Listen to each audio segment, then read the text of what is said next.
Thank you. So Riley, what inspired you to make a video about socks and homelessness? How did you get started doing all this? Well, about a year ago, I screened a full-length documentary about homelessness that I made prior to this video. That documentary, is called Hope for Our Own, an LA Story. And that was inspired by the fact that I was already doing work with the homeless. My friend Jenny and I went to a shelter, and a man came up to me and said, I'm homeless here in North Hollywood, and I'm hoping things will change. And that was just so sincere, and the fact that he wanted to share that with me was kind of something striking. And homelessness has been something that's affected my family as well. So I was encouraged to make this documentary, and then from that, during the filming process, a huge theme throughout the documentary was the fact that socks, underwear, and hygiene products are not something that people donate.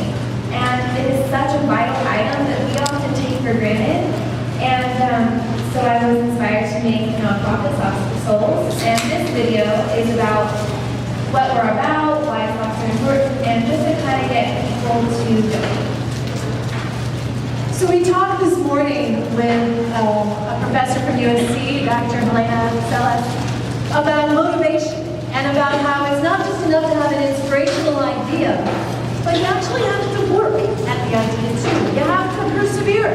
You have to keep at it, even if there are some problems. Tell us a little bit about what it meant to actually do this video and to start Souls for Socks, Socks for Souls.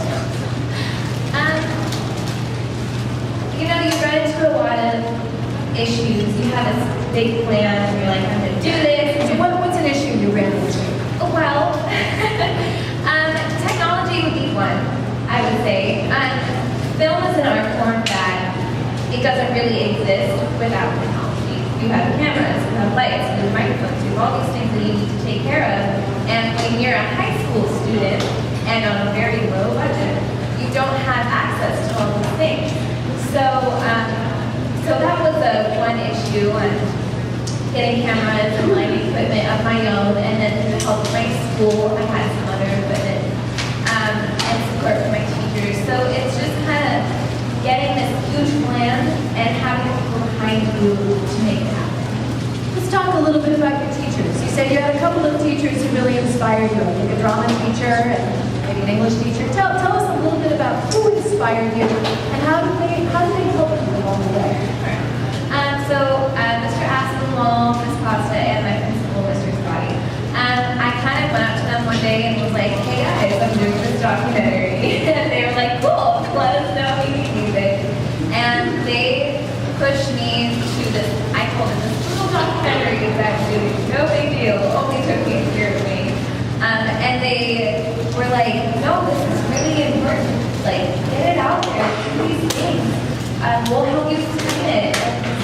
Becky was all these things, and they pushed me to take something that I thought was just kind of like a cool project and to really showcase it and make it a big deal. And it's gotten to be where I am today, speaking here. Like, I wouldn't be here without them, without their support. And I think that's really important because a lot of kids don't get the support from teachers sometimes, and especially with a big class.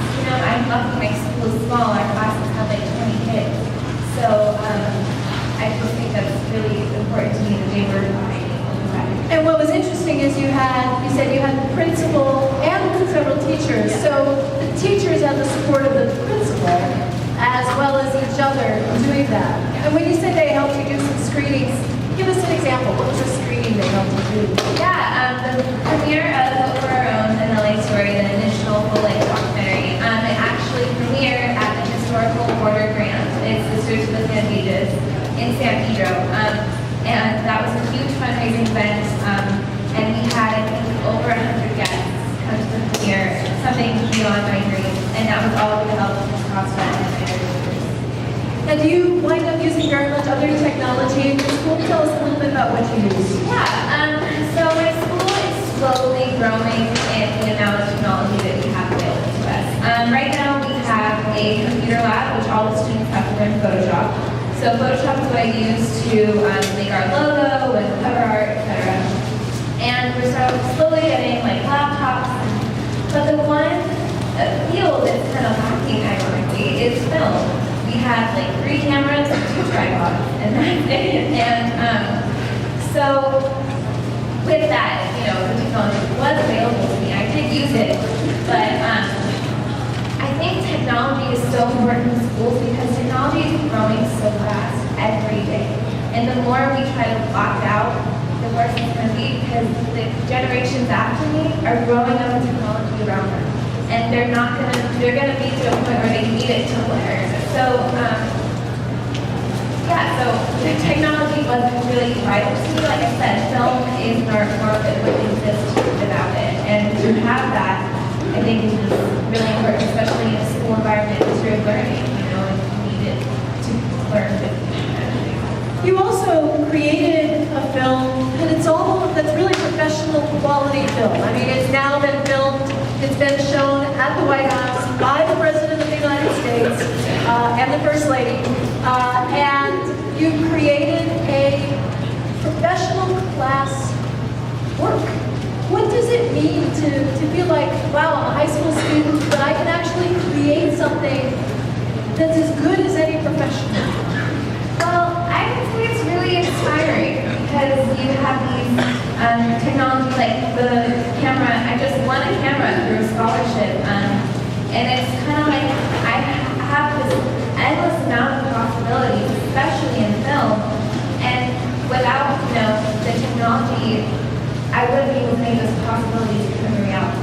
And the fact that I can do that and then have good products, it's like, oh my gosh, what else can I do? And you're just so excited. I was going around to tables and I was like, ooh, what's this? What's this? Can I use this?